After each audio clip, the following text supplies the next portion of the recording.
ॐ सर्वमङ्गलमाङ्गल्ये शिवे सर्वार्थसाधिके शरण्ये त्र्यम्बके गौरी नारायणी नमोऽस्तुते। ॐ सर्वमङ्गलमाङ्गल्ये शिवे सर्वार्थसाधिके शरण्ये त्र्यम्बके गौरी नारायणी नमोऽस्तुते। ॐ सर्वमङ्गलमाङ्गल्ये शिवे सर्वार्थसाधिके शरण्ये त्र्यम्बके गौरी नारायणी नमोऽस्तुते। तो कहते हैं कि सबसे पहले श्रीमद् से पहले उन्होंने कहा कि श्रीमद् देवी भागवत का जो महात्म्य है वो मैं आपको बताता हूँ, और उस महात्म्य को उन्होंने चंद शब्दों में वर्णन कर दिया। सबसे पहले तो ये कहा कि ये श्रीमद् देवी भागवत अर्ध श्लोकी है। जी ने शुरुआत करके पठेताम शृणुयादपि श्लोकार्थ, यहां से मैं शुरू कर रहा हूं। श्लोकार्थ श्लोक पादम वौशयाति परमाम गति। माने सूर्य कहते क्या है? कहते हैं ये भागवत जो मैं सुनाने जा रहा हूं, इसका आधा श्लोक भी अगर कान में पड़ जाए, मैं उस भागवत को लेकर आपके पास आया हूं। देवी भागवत अर्ध श्लोकी है ये देवी भागवत। इसका आधा श्लोक भी अगर आपके कान में पड़ जाए, तो मैं नहीं कह रहा हूं, व्यास जी लिखते हैं और सूत जी के माध्यम से कहलवा देते हैं कि इसके आधे श्लोक के कान में पड़ते ही दुर्गति किसी भी प्रकार की आपकी नहीं हो सकती। जैसे अभी मैं पुत्र नहीं, मैंने कहा किस पुत्र की बात कर रही है मैया? मैं उस पंडाल में करीब बाद में दूसरे दिन, उस दिन तो मैंने कहा मैया अभी मैं आपको यहाँ क्या समझाऊं, कल मैं आपका नाम तो नहीं दूंगा, लेकिन पंडाल में भैया मैं उनका नाम नहीं दूंगा, लेकिन उन्होंने एक बात कही है, और इस पंडाल में करीब उसमें 7,500 के आसपास लोग थे। मैंने कहा जरा हाथ खड़ा कीजिएगा, कितने लोगों के पास, आप लोगों के सबके पास पुत्र हैं? हाथ खड़ा कीजिए। आधे से अधिक पंडाल ने हाथ खड़ा कर दिया। हमने कहा करिए, हाथ नीचे कर लीजिए। हमके चूंकि मैं किसी को शर्मिंदा करने नहीं आया हूं, लेकिन मैंने एक प्रश्न और उस पंडाल में सबके सामने रखा, कितने पूर्ण रूप से संतुष्ट हैं? मैंने ये प्रश्न पूछा, सब चुप थे। मैंने कहा भैया आप रोना रो रही है, मेरे यहाँ कन्या है। अरे कन्या तो मातृ स्वरूप है। कन्या में जो करुणा होती है ना, वो तो ऐसी है कि विवाह में जब आप उसको दूसरे को लगे हाथ। एक और बात आपको बता दें, हम लोग कहते हैं कन्यादान। कन्यादान का मतलब समझते हैं आप लोग? कन्यादान का मतलब ये नहीं है कि आपने कन्या का दान कर दिया। कन्या कोई वस्तु नहीं है जिसका आपने दान कर दिया। कन्यादान का सही अर्थ ये है कि आपने उसके गोत्र का दान, न कि कन्या का दान किया। कन्या आपकी थी, आपकी है, आपकी ही रहेगी। उस पर से आपका अधिकार कोई ब्रह्मांड में नहीं छीन सकता। उसके ससुराल या किसी की हैसियत नहीं है। आप उसके माता पिता थे, माता पिता हैं, माता पिता रहेंगे। अगर कोई ये कहता है कि कन्यादान देने के बाद आपका अधिकार उस पर से समाप्त हो गया, उसके ससुराल वाले जो चाहे उसके साथ जैसा चाहे, आप नहीं बोल सकते, तो आप कहिए कि मैंने कन्या का दान नहीं किया है, गोत्र का दान किया है। इसीलिए कन्या जब विवाह होकर अपने पति के पास जाती है, तो उसके गोत्र, उसके कुल की मर्यादा को स्वीकार करती है, और उसकी नाम की जो सब टाइटल है वो बदल जाती है। अगर मिश्रा की शादी किसी पांडे पर, तो वो पांडे लिखने लगती है, लेकिन अपने पिता का नाम नहीं बदलती, या उनका नाम ऐसा नहीं कि नहीं लिखेगी, वो जरूर लिखेगी। पिता उसका था, है, और मरने उपरांत भी वो रहेगा। उसके अधिकार को हम और आप, तो कन्यादान का मतलब ये मत समझिए कि आपने अपने अधिकारों का दान कर दिया। हाँ, वजह उसके ससुराल में हस्तक्षेप नहीं करना चाहिए, वो एक अलग मैटर। और कन्या तो इतनी प्यारी होती है कि विवाह में एक रस्म होती है कि जब वो घर से विदा होने लगती है अपने बाबुल के घर से, तो पता नहीं आपके गांव में कैसे होता है, हमारे तरफ तो लावा लेते हैं हाथ में भर के और कन्या आगे की ओर बढ़ती है और पीछे की उस लावा को ऐसे फेंक देती है। अर्थात वो ये कहती है कि मैं तो इस घर से जा रही हूं, लेकिन हे मेरे माता पिता, आपके घर की सुख संपत्ति, आपकी लक्ष्मी हमेशा आपके पास है। ये होती है कन्या। तो काहे का दुख, कन्या हो या लड़का हो, लड़की हो, क्या फर्क पड़ता है? दोनों आपके हृदय के टुकड़े हैं, दोनों आपके अपने हैं, दोनों में आपका रक्त है, दोनों में आपके संस्कार हैं। क्या फर्क होता है? क्या फर्क पड़ता है? तो कभी मत किसी से कहिए मेरे घर में सिर्फ कन्या है, पुत्र क्यों नहीं है ना? बल्कि मैं तो कहता हूं कभी कभी ये कहिए पुत्र है, एक कन्या हो जाती तो कन्या दान करके अपने इस जन्म को कन्यादान के द्वारा मैं पवित्र कर देता। ये कन्या, मैंने हाथ जोड़ के सबसे कहा कि आज के बाद कन्या होने का दुख मत मनाइएगा, बल्कि कहिएगा आज तो मैया खुद चल के आई। अरे जरा इस कथा में भी आगे आएगा, हिमालय जी आएंगे, दक्ष प्रजापति आएंगे, उन्होंने मां से मांगा है, हे मां मेरे घर आओ, मेरे घर आओ मां। क्यों नहीं कह दिया पुत्र रूप में आओ? नहीं कहा, कन्या रूप में आने को कहा। दक्ष ने तपस्या की है तब जाके मां मिली थी, लेकिन बस एक विकृति, वो भी आगे कथा में बहुत सारी प्यारी प्यारी कथाएं हैं।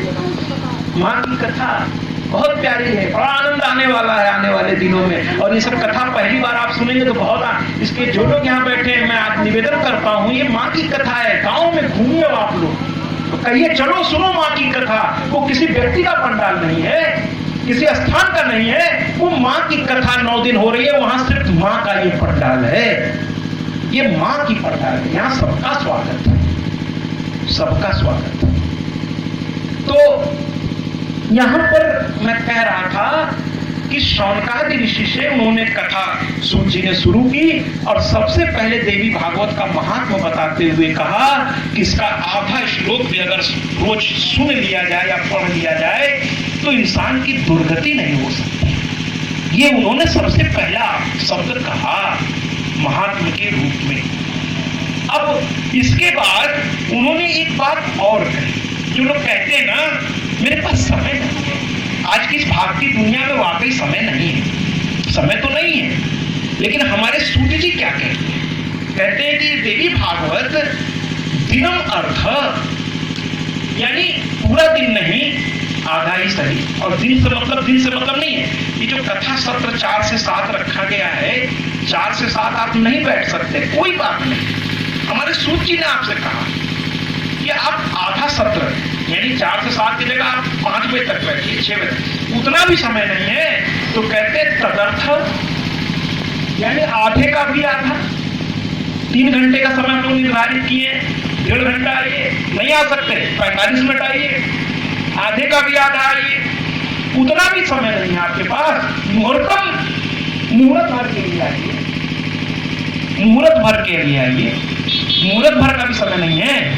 तो कहते हैं क्षण भर के लिए आइए तो, क्योंकि ये कथा कानों में पड़ते ही बहुत चमत्कारी है।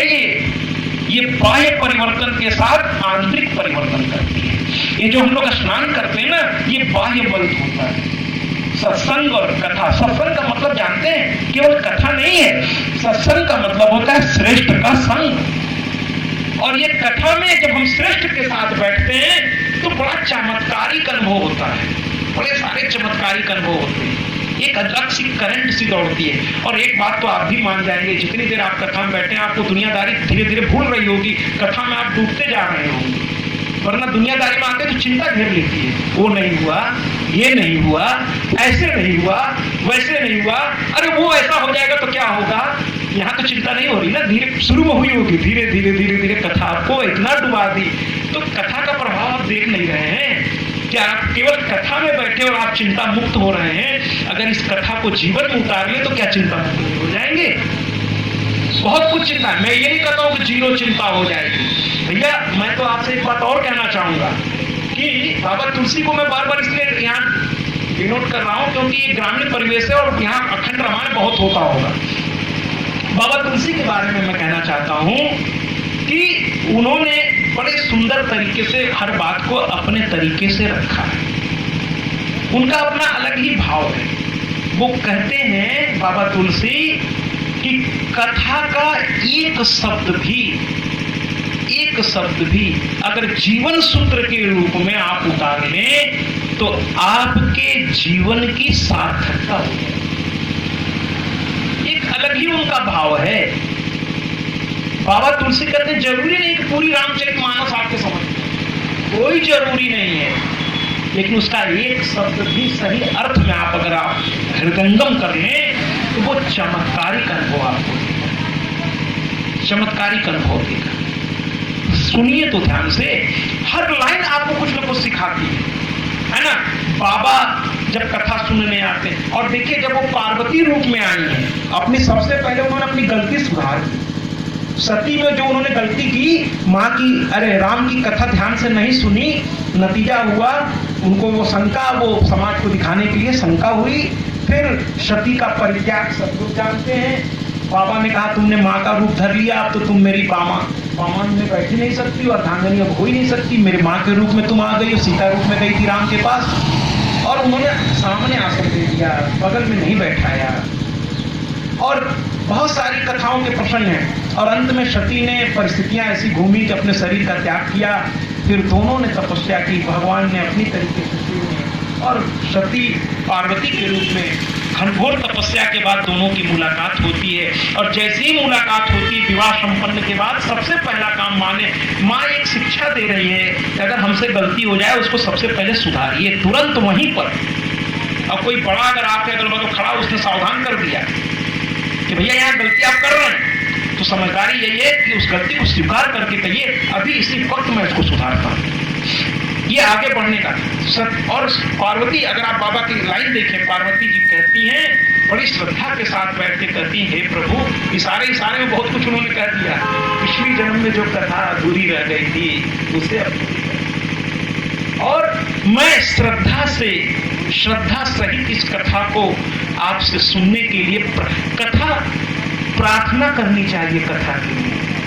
और बैठे बैठाए कथा मिले तो दौड़ के आइए, कथा के लिए प्रार्थना करनी चाहिए। कोई अगर विद्वान मिल जाए उससे दुनियादारी की बातें कम करिए, उससे कुछ ऐसी बात छेड़ दीजिए जिससे आपको कुछ सीखने को मिले, कुछ सिखा के वो जाए, क्योंकि सत्संग बड़ा भाग्य से होता है। तो ये देवी भागवत के महात्म्य में उन्होंने ये तक क्लियर कर दिया कि जरूरी नहीं है कि पूरा सत्र बैठे, क्षण भर भी सुनिए तो आप। और फिर वो कहते हैं कि ये श्रवंती नरा भक्त्या न तेषाम दुर्गति क्वचित, यानी मुहूर्त भर क्षण भर भी जो सुन ले उसकी दुर्गति नहीं होती। आइए कथा को अब और आगे बढ़ाते हैं, और आगे बढ़ाते हैं। इधर कथा शुरू होती है और जैसे ही कथा शुरू होती है, अब जरा सा चलते हैं, देखिए तो ये पांडवों की नगरी में क्या हलचल मची। जरा चलते हैं वहां पांडव की नगरी। अरे ये क्या हो गया, परीक्षित की मृत्यु हो गई, तक्षक ने डस लिया, ये हाहाकार इसलिए मचा हुआ है, परीक्षित मर गए, चारों तरफ एक अजीब सा हाहाकार मचा हुआ है, परीक्षित मर गए। उत्तरा के पुत्र अभिमन्यु के पुत्र परीक्षित मर गए। इतने धर्मात्मा व्यक्ति को एक तक्षक ने डस लिया, एक छोटी सी गलती की वजह से श्राप मिला और तक्षक ने डस लिया। उनका और्ध्वदेहिक कार्य क्रियाक्रम सब किया गया विधिवत। उसके बाद उनके पुत्र राजा जन्मेजय जो है आकर के बैठे, राजा जन्मेजय सिंहासन पर विधिवत उनको बैठाया गया और वो राज्य कार्य देखने लगे। और एक दिन उतंक नाम के एक ऋषि आए, अब हम लोग देवी भागवत में प्रवेश कर चुके हैं। उतंक नाम के एक ऋषि आए और वो कहते क्या है जन्मेजय से, कहते हैं अरे जन्मेजय तुम्हें शर्म नहीं आती? जन्मेजय ने कहा ऋषिवर क्या गलती हो गई? देखिए अगर कोई बड़ा आपको डांटे तो उसकी बात को सुनिए, वो कह रहा है तो कुछ सोच के कह रहा है, वो आपकी भलाई के लिए कह रहा है। तो कहते हैं कि तुम्हें शर्म नहीं आती? तो ये कहे क्या गलती हो गई ईश्वर? तो कहते हैं पिता के दिए हुए चीजों का तुम उपभोग तो कर रहे हो, लेकिन तुम क्षत्रिय हो ना, क्या तुम्हें याद नहीं है?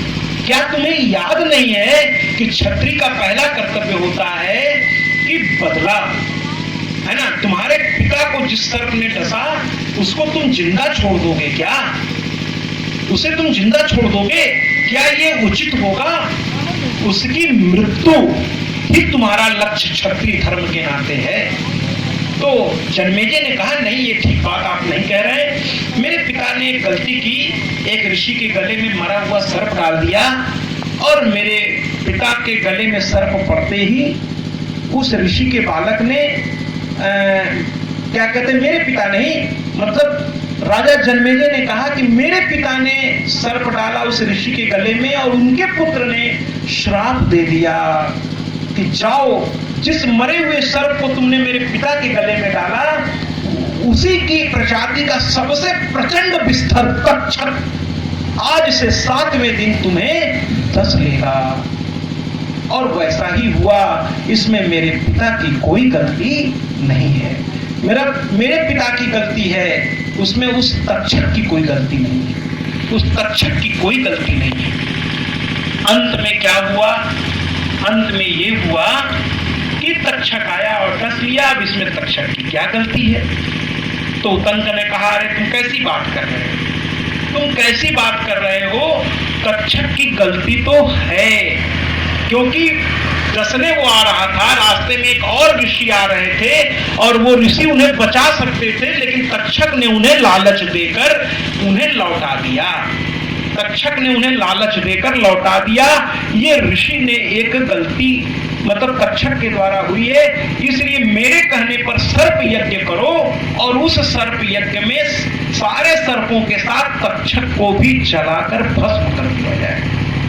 अंत में उतंक ऋषि के उकसावे में आकर जन्मेजय ने सर्प यज्ञ का आह्वान कर दिया।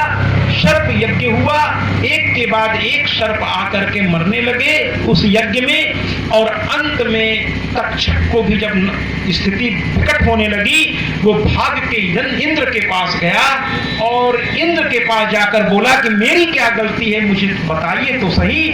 और अंत में इंद्र ने कहा मैं तुम्हें अपने यहाँ आश्रय देता हूँ, मैं अपने यहाँ तुम्हें आश्रय देता हूँ। और वो आश्रय दिए, लेकिन उतंक ने एक ऐसा मंत्र पढ़ा कि तक्षक जो है, भैया बैठ जाइए, तक्षक ने जो है क्या कहते हैं इंद्र की शरण ली और उतंक ने ऐसा मंत्र पढ़ा कि तक्षक इंद्र के साथ तेजी से आहुति की ओर आने लगा। ब्रह्मा जी देख के चिंतित हो गए कि ये तो देवताओं का राजा भी अब जल के भस्म होने जा रहा है, तो मंत्र की ऐसी शक्ति होती है।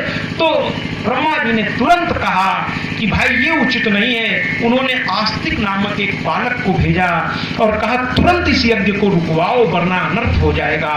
आस्तिक तुरंत आया और जन्मेजय से कहा हे महाराज आप मेरी बात थोड़ा ध्यान से सुनिए, आप पांडु वंश के हैं, आपकी वंश परंपरा, आपकी कुल परंपरा, आपकी मर्यादाएं बहुत ऊंची हैं, आप ये कैसी बातों में आ गए?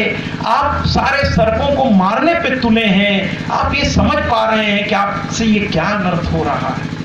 इस तरह से उस आस्तिक ने समझाया और अंत में उन्होंने समझा, और न केवल समझा बल्कि उन्होंने उसके लिए माफी मांगते हुए उस यज्ञ को वहीं रुकवा दिया। अब जन्मेजय का मन अशांत हो गया कि जाने अनजाने में मुझसे बहुत बड़ी गलती हो गई। कहते ना कुसंग का साथ बड़ा भयानक होता है। जब आप जान जाइए कि कोई व्यक्ति गलत है तो जितना जल्दी हो उससे अपना पिंड छोड़ा लीजिए, क्योंकि उसके साथ रहने से आपके व्यक्तित्व पर भी, आपकी मर्यादा पर भी चोट पड़ती है, मर्यादा पे भी चोट पड़ती है। आप उससे दूरी बना लीजिए जितनी जल्दी हो, क्योंकि कुसंग का देखिए सत्संग का असर पाने में थोड़ा समय लगता है। अच्छी चीज थोड़ी खुशबू थोड़ा फैलने में समय लेती है, लेकिन दुर्गंध फैलने में देर नहीं लगती।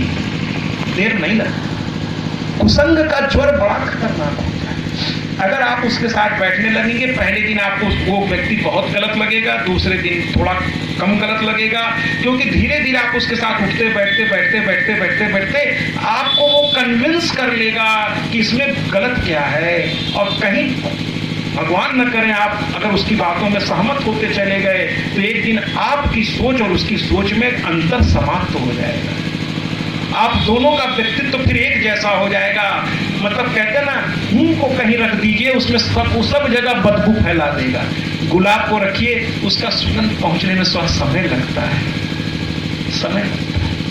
इसलिए अगर आपको समझ में आ जाए कोई व्यक्ति सही नहीं है, उससे आप बहुत स्पष्ट शब्दों में कह दीजिए, भैया तेरी मेरी सोच में बहुत अंतर है, तुझको प्रणाम और तेरी सोच को प्रणाम, लेकिन मैं तेरे साथ रहकर अपनी मर्यादा को बाधित नहीं कर सकता। अगर किसी परिस्थिति बस पाप नाश। जब आप गंगा में इस प्रण के साथ उतरे, हे मां आज तक जो हुआ सो हुआ, लेकिन आपके स्पर्श से आज से मैं ये प्रण लेता हूं कि मैं धर्म, कुल, ग्राम, अपने खानदान, अपने परिवार, इसकी मर्यादा के अंतर्गत ही अपने जीवन को जीऊंगा। और अब तक के किए हुए कर्मों का मैं प्रायश्चित करता हूं, आपके चरणों को पकड़ता हूं। मैं ये नहीं कहता मां कि मेरे कर्मों की मुझे सजा मत देना, जरूर देना, तभी वो खत्म होंगे, लेकिन हे मां उस समय मेरा साथ देना। जब कर्म की गति मेरे सामने आएगी उस समय मेरा साथ देना। अंदर आइए, पंडाल में आइए ना। माँ की प्रधानता तो है, ऐसा कोई नियम नहीं है कि आप कुछ भी कर लें और इसके बाद आप सोच लें कि मैं ये हवन करा दूंगा, ये करा दूंगा। ये सब बातों में मैं, हाँ लाभ है, मैंने कभी नहीं कहा कि लाभ नहीं है, लाभ है, लेकिन वो लाभ जब उसका समय आएगा तो उसका लाभ भी आपको मिलेगा। हर चीज का समय है, समय आएगा। लेकिन जो पहले किए पहले उसको काटेंगे ना, पहली फसल काटेंगे तब तो नई फसल लगाएंगे। कि पहली फसल कटी नहीं और नई फसल आप कह देंगे बो देंगे उसी में हम, ऐसा संभव है क्या? आप में से बहुत लोग किसान हैं, बताएं पहली फसल काटेंगे ना दूसरी फसल बो सकते हैं क्या उसी खेत में? नहीं बो सकते ना। तो भैया पहले वाली काटनी पड़ेगी। इसीलिए कर्म करते समय सावधान रहें। अगर आप चाहते हैं कि आपको परेशानियां न हो तो कर्म करते समय सावधान रहें कि हम कर्म ऐसा करेंगे जो हमें आगे परेशानी में डालेगी ना। हर चीज चिंतन करके। अरे भैया लोग कहते हैं, हमारे बहुत सारे कथावाचक कहते हैं चिंता मत करिए, चिंता मत करिए, चिंता करना ठीक नहीं है।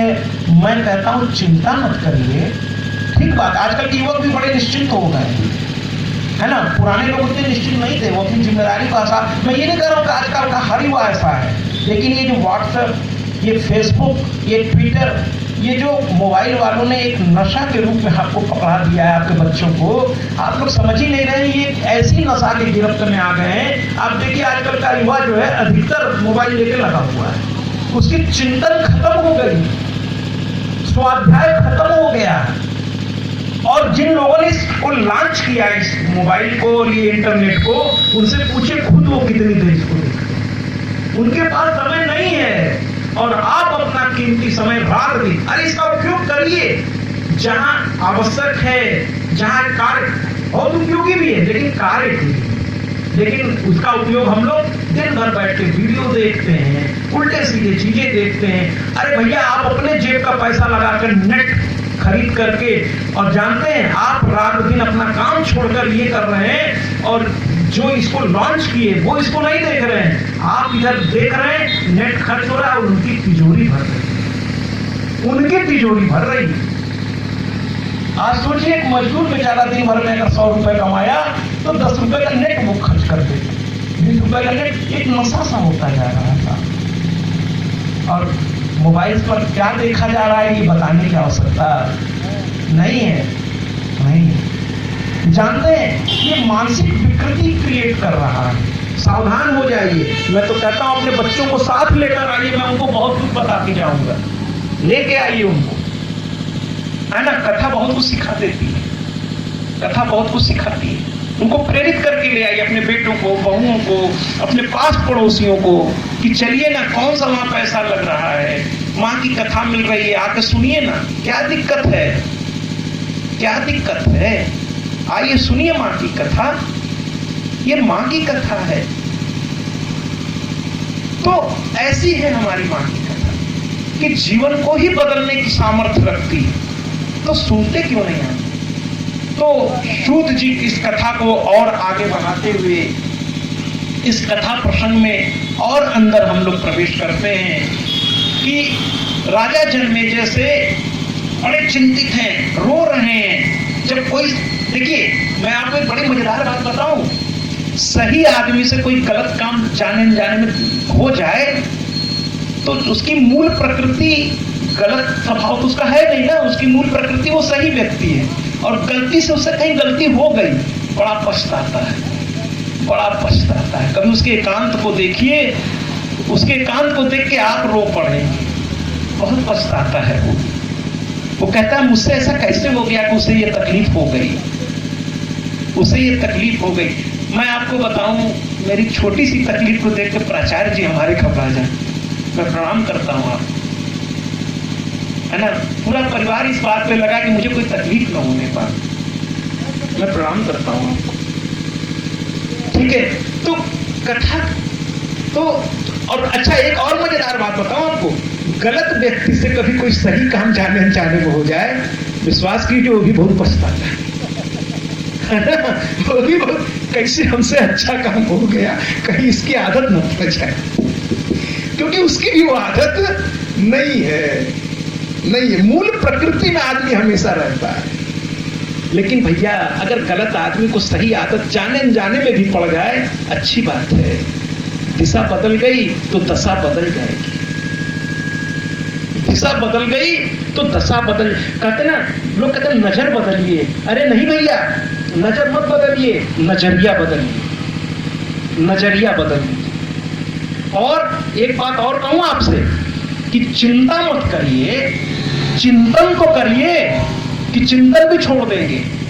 अरे बाबा तुलसी की इस लाइन को थोड़ा, अब लोग पता नहीं कैसे व्याख्या करता, और आप लोग उसको कैसे व्याख्या कर लेते हैं कि जेहि विधि राखे राम तेहि विधि रहिए, व्याख्या कर लेते हैं हम लोग, और एक दूसरे को समझा लेते हैं, नहीं भैया बाबा तुलसी भी लिख गए हैं, जेहि विधि राखे राम तेहि विधि रहिए। अरे नहीं भैया, मैं क्रांति लेकर आया हूं, मैं शक्ति का उपासक हूं, मैं आपको शांति देने नहीं आया, क्योंकि शांति ने कभी विश्व में क्रांति नहीं की, और जब तक क्रांति नहीं होगी बदलाव नहीं होगा, उसके लिए बेचैनी चाहिए।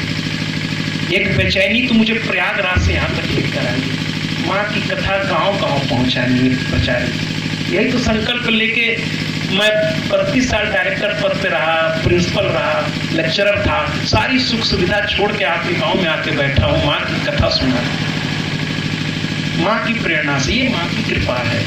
एक संत ने कहा ये बिना माँ की कृपा में आप में ये भाव आ ही नहीं सकता था। आप अपना कल्याण छोड़ के जन कल्याण के लिए निकल पड़े हैं, आपका साथ तो सबको देना चाहिए, सबको देना चाहिए। तो ये एक अलग भाव है। जन्मेजय जी के भी मन में बहुत छटपटाहट हो गई, और अंत में व्यास जी को पकड़ लिया। अचानक सबसे पहले व्यास जी नहीं आए, मैं आपको बताऊं, जन्मेजय के पास सबसे पहले व्यास जी नहीं आए, पहले एक दूसरे ऋषि जमदग्नि ऋषि आए, जमदग्नि ऋषि आए, और उन्होंने आकर के, पंडित जी उन्होंने आकर के व्यास, उनको जन्मेजय को बेचैन देखा, कहा पुत्र क्या हुआ, तो कहते कुसंग का महाराज बड़ा खतरनाक प्रभाव पड़ गया, मुझसे बड़ा अनर्थ हो गया, मुझे चैन नहीं है, मैंने भोजन सब त्याग दिया है, कैसा अनर्थ मुझसे ये उटंक ऋषि के उकसावे में हो गया। तो उन्होंने कहा पुत्र मैं आपको महाभारत सुनाता हूं। ऋषि बड़े सरल हृदय होते हैं, उससे सबको सर्वे भवन्तु सुखिनः सर्वे सन्तु निरामयाः। उन्होंने बैठ के पूरी महाभारत सुना दी। लेकिन महाभारत सुनने के बाद हमारे जो जन्मेजय थे वो और अशांत हो गए, जबकि वे उनके पूर्वजों की गाथा थी, इसलिए उन्होंने सुनाई ऋषिवर ने कि आपके पूर्वज ऐसे थे फिर आप क्यों इतना हताश हो रहे हैं? जब आदमी हताश होता है, निराश होता है, जब उसके मन में होता है मुझसे ये नहीं होगा, तो लोग याद दिलाते हैं, याद करो अपने पिता को, याद करो अपने दादाजी को, याद करो अपने परदादा जी को, याद करो अपने कुल खानदान की मर्यादा को। तुम्हारे परिवार में एक से बढ़कर एक दिग्गज हुए हैं, तुम ऐसा निराश कैसे हो सकते हो? हिम्मत देने के लिए आप कहते हैं कि नहीं कहते? कहते हैं ना। अगर वो गलत करता तो आप उसको डांटते अपनापन से। हमारे परिवार में ऐसा कभी हुआ जो तुम ऐसा कर रहे हो? कहते हैं ना। तो कुल खानदान मर्यादा, उसी तरीके से उन्होंने उनके परिवार की पूरी गाथा महाभारत के रूप में सुनाई, लेकिन इनको शांति नहीं मिली। इनके मन में और प्रश्न पैदा हुए, इतने सारे प्रश्न जिसका जवाब देना बड़ा कठिन था। उनके मन में एक प्रश्न और पैदा हुआ, पांडवों को इतनी तकलीफ क्यों जब कृष्ण उनके साथ थे? जब भगवान साथ थे तो फिर पांडवों को इतनी तकलीफ क्यों? राष्ट्र यज्ञ किया फिर पांडवों को तकलीफ क्यों है? क्या ये धर्म युद्ध हुआ? क्या ये धर्म युद्ध था? भगवान एक पक्ष में थे, इसके बावजूद धर्म युद्ध हुआ क्या महाभारत में? इतने सारे यक्ष प्रश्न उनके सामने आ गए कि अंत में ऋषिवर देखने लगे। और उसी समय मैंने कहा ना, संत ऐसे नहीं आता, कोई उसकी रचना होती तभी संत आपके दरवाजे तक पहुंच जाता। वो किस परिस्थिति में पहुंचा वो एक अलग परिस्थिति, लेकिन संत आ गया खुश हो जाएगी। व्यास जी पधार गए, जन्मेजय जी ने समय नहीं गंवाया। संत को देखिए, समय मत गंवाइए, तुरंत उनके चरणों को पकड़ लिया और कहा महाराज कहाँ जा रहे हैं?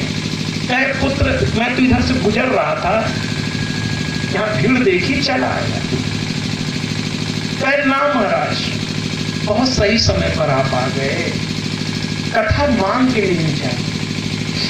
कहे मुझे कुछ सुनाइए, एक ऐसी दिव्य कथा सुनाइए जो मेरे मन को शांति और मेरे पिता को सद्गति प्रदान करते हैं।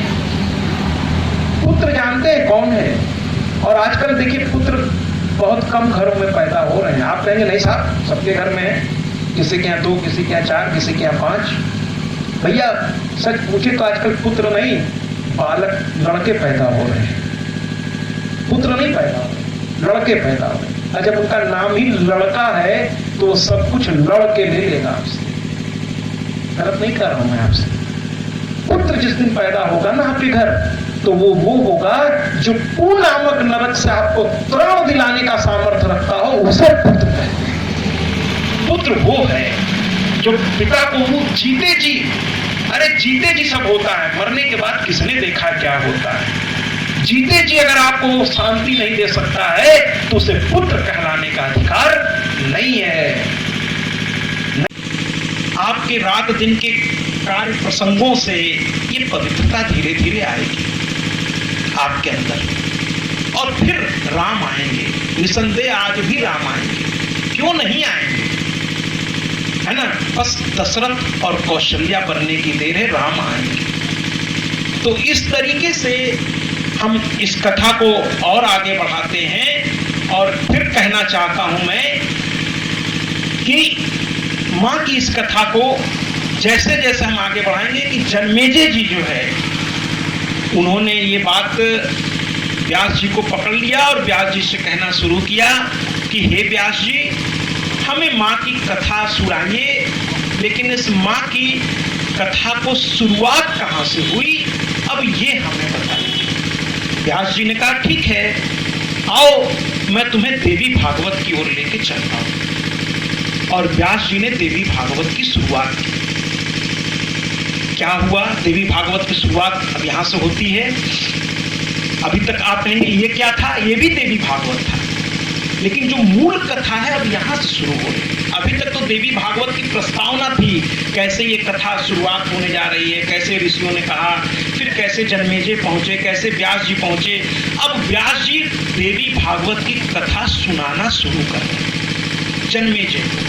और सुनाने से पहले एक बात व्यास जी बड़े विनम्रता से कहते हैं कि लिखने को मैंने 18 पुराण लिखे, 18 उपमहापुराण लिखे, 4 वेदों का विभाजन किया, लेकिन एकमात्र ये ऐसी कथा है जिसका लेखन भी मैंने किया है और वाचन भी मैंने किया है। सर्वप्रथम अपने पुत्र सुखदेव जी को ज्ञान तत्व दर्शन देने के लिए मैंने इसका वाचन किया। ये ॐ सर्वमङ्गलमाङ्गल्ये शिवे सर्वार्थसाधिके शरण्ये त्र्यम्बके गौरी नारायणी नमोऽस्तुते।